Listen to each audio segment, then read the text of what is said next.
Indonesia banyak yang mengecam pernyataan Presiden Prancis Emmanuel Macron. Banyak yang menilai Macron telah menghina agama Islam. Macron pun dituntut untuk meminta maaf ke seluruh umat Islam di dunia. Kita bahas bersama dengan narasumber yang sudah bergabung lewat sambungan Zoom. Ada dosen politik Prancis Universitas Indonesia, Mahmoud Cheltout, dan juga kami akan menghubungi Sekretaris Komisi Fatwa Majelis Ulama Indonesia, Asrorul Niam. Saya ke Pak Mahmoud Cheltout terlebih dahulu. Selamat sore, Pak. Pak Mahmoud, bisa mendengar suara saya? Kita masih coba menghubungi kembali sambungan komunikasi dengan dosen politik Prancis Universitas Indonesia Mahmoud Cheltout dan juga Sekretaris Komisi Fatwa Majelis Ulama Indonesia Asrorul Niam. Hari ini saudara, di sejumlah daerah terjadi unjuk rasa yang menuntut Presiden Prancis Emmanuel Macron meminta maaf atas sikapnya yang mendukung karikatur Nabi Muhammad SAW. Dan juga yang mengaitkan terorisme dengan agama Islam. Para pengunjuk rasa meminta agar Presiden Prancis segera meminta maaf, dan sebelumnya Presiden Joko Widodo juga sudah mengecam pernyataan Emmanuel Macron. Kita akan coba sapa kembali Mahmoud Cheltout, dosen politik Prancis Universitas Indonesia. Selamat sore Pak Mahmoud. Selamat sore Mbak. Ya Pak Mahmoud, jadi dengan klarifikasi Presiden Prancis Emmanuel Macron nampaknya tidak meredakan ketegangan dengan negara-negara Islam. Apa yang memang saat ini jadi jalan paling baik adalah Presiden Prancis meminta maaf, tapi apa yang terjadi sebenarnya kalau dari pandangan Anda? Ya, terima kasih. Misalnya kalau kita melihat politik Prancis hari ini dan juga sebelum-sebelumnya, hampir tidak ada pattern Presiden Prancis meminta maaf untuk kepentingan atau sebuah kebijakan politik dalam negerinya. Apalagi ini kan tidak ada catatan dari dalam negeri mereka. Mereka tidak akan pernah mau nurut dalam desakan politik luar negeri orang lain dan sebagainya. Mereka cenderung tidak peduli. Bahkan misalnya catatan lain, Prancis berani berhadapan-hadapan dengan Amerika Serikat, walaupun cuma di dalam ucapan ya. Pada saat Amerika Serikat melakukan penyerangan terhadap Irak. Nah, itu Prancis bersikap berbeda. Itu satu. Nah, terus yang kedua, yang patut kita cermati, sebenarnya politik luar negeri Prancis itu cenderung solid. Artinya kalau misalnya dalam negerinya bereaksi A, maka politik luar negerinya akan cenderung A. Contoh, bahwa di politik dalam negeri mereka bisa saja berbeda kanan, tengah, dan kiri. Tapi begitu maju ke dunia internasional, mereka satu suara. Itu satu. Nah, kedua harus dicatat bahwa Emmanuel Macron ini adalah politisi dari fraksi tengah Republik Ongmar, dan dia berhadapan-hadapan dengan Marine Le Pen yang sudah deklarasi maju capres tahun 2022, dan sekarang ini sampai tahun 2022 sudah eskalasinya sudah mulai naik. Nah, misalnya terkait statement-statement itu, misalnya kalau kita runut ke belakang, keributan terkait pidato Macron itu kan sebenarnya mulai dari pidato tanggal 2 Oktober. Betul. Nah, tanggal 2 Oktober itu sebenarnya merupakan kelanjutan follow up pertemuan Emmanuel Macron dengan pengurus Dewan Masjid Prancis dan juga Imam Masjid Paris yang minta agar negara tegas terhadap Islam radikal. Nah, di sini juga para imam menggunakan istilah namanya separatisme Islamis. Oke. Di mana dalam bahasa Perancis, Islamis itu berbeda dengan musulman, dengan umat Islam. Oke, kita akan... Ini yang seringkali disalahpahami. Jadi kalau tadi menurut... separatisme Islam itu, kalau dalam konteks Indonesia, seperti Hizbut Tahrir Indonesia. Oke. Yang ingin mendirikan negara, mendirikan khilafah dalam negara. Baik, Pak Mahfud, kita akan bahas satu-satu soal itu. Pidato tanggal 2, nah itu pidato tentang laicite dan melawan separatisme Islamis. Oke, bisa dipahami sampai sana, Pak Mahfud?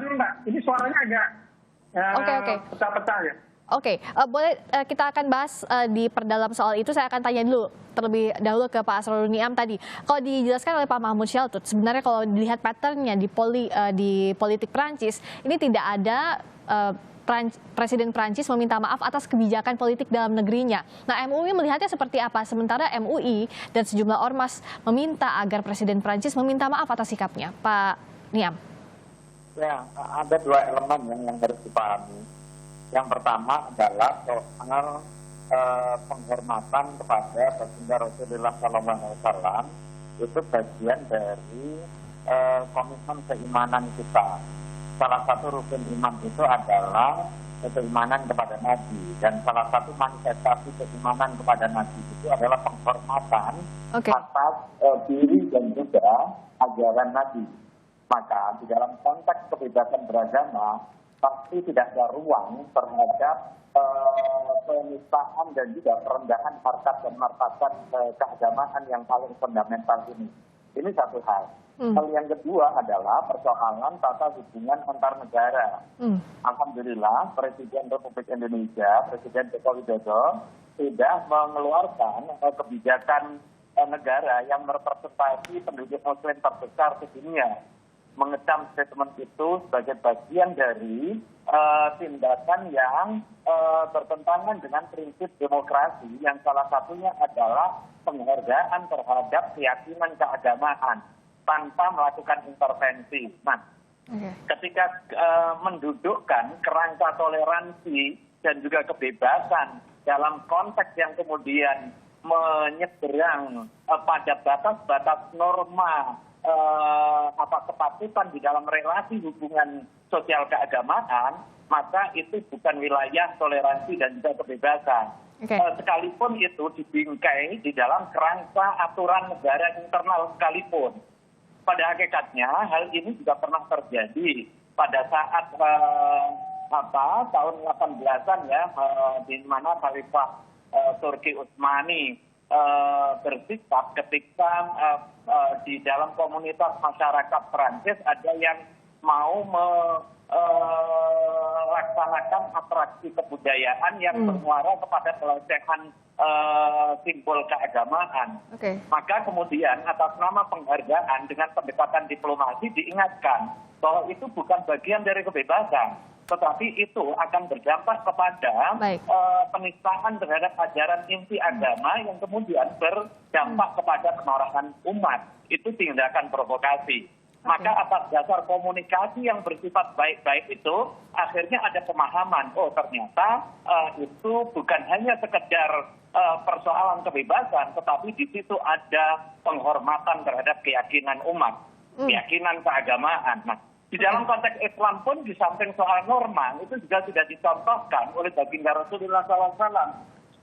Ketika secara internal kita mengakui hanya Islam sebagai agama yang paling benar, tetapi di dalam konteks relasi sosial, kita tidak boleh menghardik ajaran agama lain. Bahkan diberikan ruang untuk praktek keagamaan sesuai dengan keyakinan agama masing-masing. Lakum dinukum waliyadin. Demikian juga kita terlarang untuk mengkaji ajaran agama lain sekalipun atas dasar komitmen kebebasan, komitmen keyakinan kita. Wala tasubbul ladzina yad'una min dunillah fayasubbullaha adwan bighairi ilm.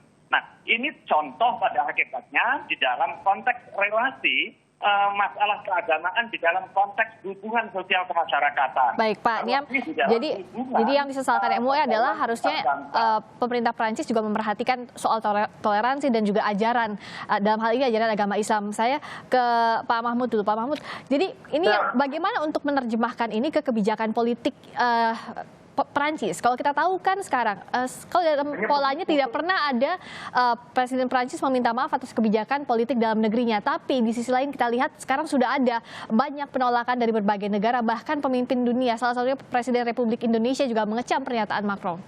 Begini Mbak, pertama harus dicermati. Pak Mahmud? Terputus komunikasinya, kita akan perbaiki komunikasi dengan Pak Mahmud Shaltut. Saya ke Pak Niam dulu. Pak Niam, sekarang kan juga bergeser isu yang muncul kemudian adalah soal boykot. Nah, ini apakah masih satu garis dengan permintaan desakan untuk permintaan maaf terhadap Presiden Prancis ini? Ya, itu di dalam satu tarikan nafas ya, di dalam komitmen pengingkaran atas tindakan yang menghina kehormatan baginda Rasulullah SAW. Karena di dalam konteks keyakinan umat Islam, penghormatan terhadap Nabi itu bagian dari keimanan. Siapapun dia, bahkan orang Islam sekalipun, ketika dia melakukan penghinaan terhadap kehormatan kepada baginda Rasulullah SAW, para ulama sepakat itu hukumannya sangat keras. Baik itu hukuman di dalam konteks tindak pidananya, di dalam relasi hubungan sosial, di dalam tata negara kita, fikih siasa kita, maupun di dalam konteks hubungan akhirat ya. Ini yang perlu dipahami secara utuh. Makanya di dalam kapasitas sebagai masyarakat, maka pengingkaran itu bisa dilakukan dengan aktivitas yang memungkinkan sampainya pesan kepada Presiden Macron atas tindak kesalahan yang dia lakukan. Ini sebagai penyampai pesan sebenarnya. Nah, jika itu menjadi salah satu penyampai pesan efektif untuk melaksanakan kewajiban pengingkaran terhadap kesalahan itu, maka sarana untuk penyampai pesan itu menjadi wajib adanya. Nah, Presiden di dalam kapasitas sebagai kepala negara dan juga kepala pemerintahan di dalam relasi hubungan antar bangsa telah menjalankan tugas di dalam konteks mengingatkan dan sekaligus juga penyampai pesan terhadap komunitas masyarakat Muslim di Indonesia dengan jalannya, tentu jalan diplomasi. Diawali dengan Kementerian Luar Negeri memanggil dubesnya, kemudian Presiden menyampaikan pesan bersama dengan ormas keagamaan dan juga tokoh-tokoh agama, tokoh lintas agama, bahwa sekalipun atas nama kebebasan tidak ada ruang terjadinya toleransi terhadap penistaan. Nah, jadi yang harus dipahami sebenarnya, sekalipun statement Macron tidak secara langsung melakukan pelecehan kepada baginda Rasulullah, tetapi statement yang memberikan ruang orang lain, institusi atau komunitas untuk secara bebas melakukan cacian dan juga hinaan, itu berarti ridho terhadap proses penghinaan itu. Oke, Pak Niam, hal ini juga yang dicermati di tengah pergolakan politik ini, politik luar negeri dengan Prancis, pemerintah Prancis, kita juga melihat ada sejumlah kekerasan yang terjadi di Prancis. Nah, bagaimana MUI memaknai ini dan bagaimana memisahkan ini dengan ketidaksetujuan dengan adanya karikatur Nabi Muhammad SAW? Kita akan bahas ini di Kompas Petang, usai jeda. Kami masih bersama dengan dosen politik Perancis Universitas Indonesia, Mahmud Shaltut, dan juga Sekretaris Komisi Fatwa Majelis Ulama Indonesia, Asrorun Niam. Saya ke Pak Mahmud, karena tadi sempat terputus komunikasi. Jadi, apa sebenarnya yang tidak sama persepsinya antara pemerintah Perancis dengan negara-negara Islam yang keberatan dengan adanya karikatur Nabi Muhammad SAW? Silakan, Pak Mahmud. Iya, makasih Mbak. Pertama terkait pidato Macron terlebih dahulu, harus ditaruh di dalam konteks yang tepat. Khususnya terkait Charlie Hebdo. Nah, Macron tidak pernah bicara secara spesifik Charlie Hebdo, karikatur Nabi Muhammad nggak ada. Itu makanya dia klarifikasi dan sebagainya.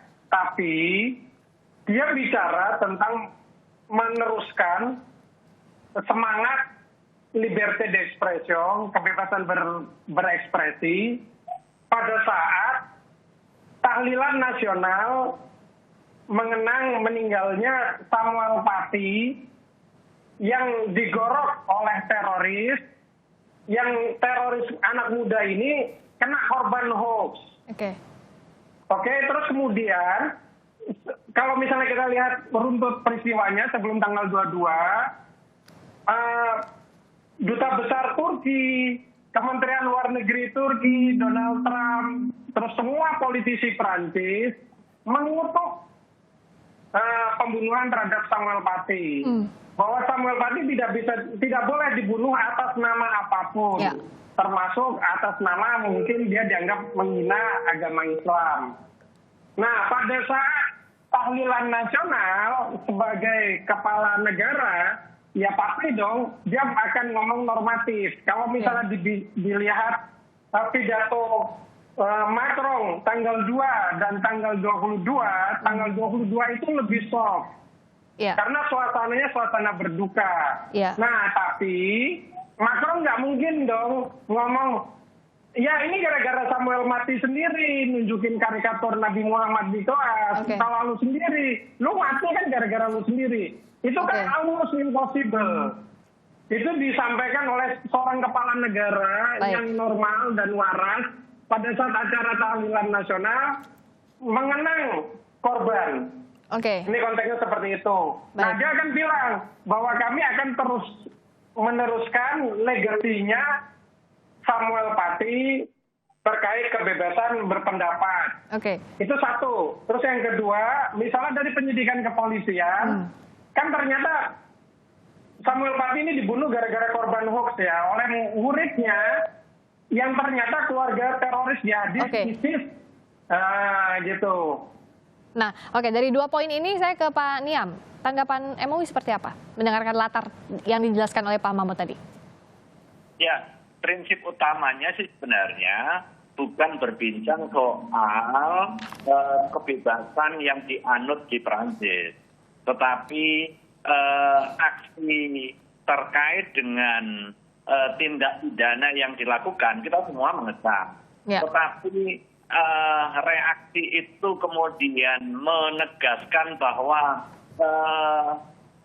tindakan yang ada di Charlie Hebdo yang mengarah kepada penghinaan kepada baginda Rasulullah itu bagian dari kebebasan yang dilindungi, itu yang bermasalah. Pada hakikatnya kita semua mengecam tindak kekerasan, anarkisme, kemudian tindak terorisme. Tetapi kita juga harus utuh memahaminya, tidak sepotong berhenti di situ. Ada aksi dan ada reaksi, ada asap, ada api. Ketika kita berbincang soal api, pasti kita juga harus menelisik sejauh mana yang menyebabkan timbulnya api itu. Itu yang kemudian terhenti. Nah, dan akhirnya kemudian menyalahkan reaksinya, membenarkan aksinya. Nah, ini yang kemudian menjadi masalah. Apalagi kemudian statementnya menusuk jantung paling dalam keyakinan umat Islam terkait dengan kehormatan baginda Rasulullah SAW.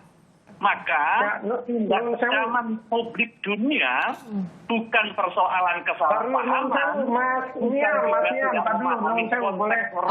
waktu di mana Macron berujar. Apa sebodoh itu Presiden Joko Widodo kemudian mengeluarkan kecaman yang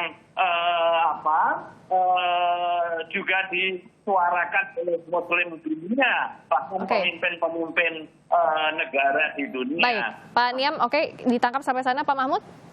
Ya, begini Mas Niam. Ini agak ambigu nih pertama. Misalnya betul Mas Niam adalah fatwa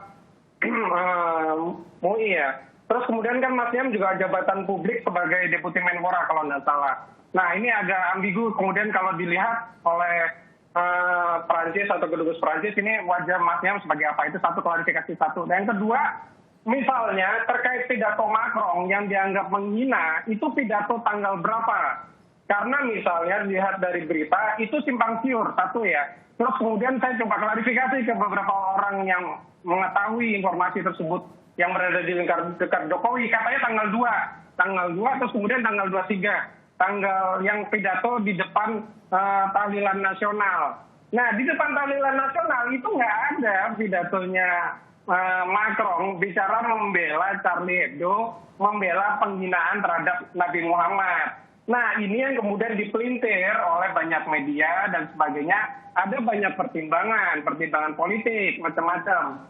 Itu, Mas. Jadi, statement yang mana ini? Statement yang mana? Statement Macron yang mana? Tanggal berapa? Misalnya kalau bisa disebutkan, di paragraf apa dan sebagainya. Kemudian, Macron ini kan kemarin itu sampai dia klarifikasi, dan klarifikasinya berbahasa Prancis sebenarnya, tapi ada subtitle, ada diterjemahkan dalam bahasa Arab untuk mendinginkan dunia Arab agar memahami konteks pidatonya secara utuh. Nah, tadi pada saat kita nggak paham, ini kan jadi dipermalukan oleh dunia, satu. Terus yang kedua, misalnya kita maksa, misalnya presiden negara lain untuk meminta maaf, itu sangat sensitif. Nggak usah jauh-jauh lah bilang itu. Misalnya nih, kemarin Vanuatu itu kan protes keras terhadap Indonesia, ya kan? Terkait Papua, macam-macam. Misalnya, kemudian Presiden Indonesia disuruh minta maaf karena ada kejadian penembakan terhadap minoritas, terhadap seorang pendeta di gerejanya oleh aparat keamanan Indonesia. Baik, Pak Mahfud, jadi yang ingin Anda katakan adalah bahwa tidak mungkin kalau misalnya Presiden Prancis diminta untuk meminta maaf terkait dengan sikap politiknya ini. Almost impossible. Yang mungkin dilakukan oleh Macron adalah melakukan klarifikasi. Satu itu. Terus kedua, pertanyaan sederhana. Kalau misalnya Emmanuel Macron nggak mau minta maaf, apa yang akan dilakukan?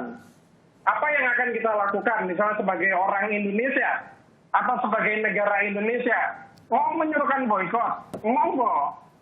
Tapi harus dicatat misalnya Garuda masih punya utang sama Airbus.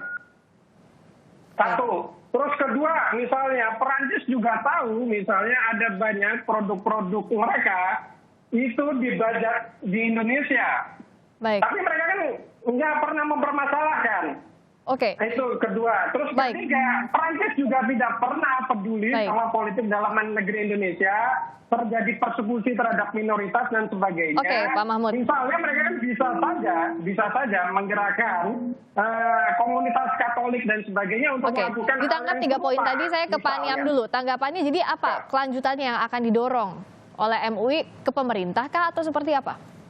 Makanya ada 2 hal ya di sini pada aspek keagamaan. Ini bagian dari ekspresi keyakinan keagamaan, bagian dari ekspresi keimanan, bagian dari ekspresi penghormatan kepada junjungan kita Nabi besar Muhammad SAW. Maka ketika kita memiliki ruang untuk kepentingan ekspresi atas tindak kemungkaran itu, ya wajib dilakukan.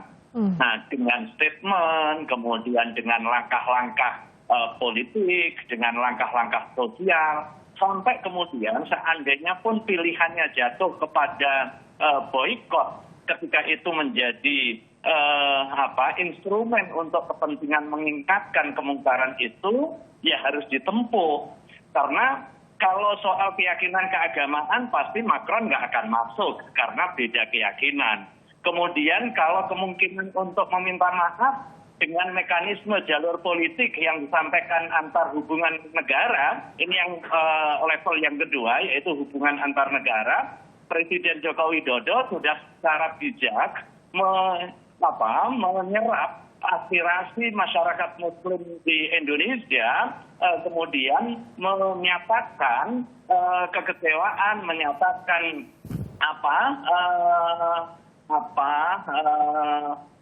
kekecewaan ya, menyatakan kecamannya ya terhadap statement Macron itu. Dan itu tidak hanya ansih masyarakat Muslim di Indonesia, saya kira tidak sebodoh itu ya terkait dengan mislead dan lain Pak sebagainya. Niam, kalau yang kemarin klarifikasi yang disampaikan Macron itu sudah cukup atau belum? Iya, makanya ini poin yang paling penting sebenarnya. Ketika muncul ancaman boykot, ternyata ada respon dari Macron dan juga dari pemerintah Perancis. Bilang ke masyarakat Arab, ke dunia Arab, jangan memboikot loh. Demikian juga pesan itu menjadi penting. Karena apa? Kalau persoalan teologis nggak mempan. Kemudian persoalan politik bisa jadi karena di dalamnya juga ada varian-varian kelompok politik yang pengen establish.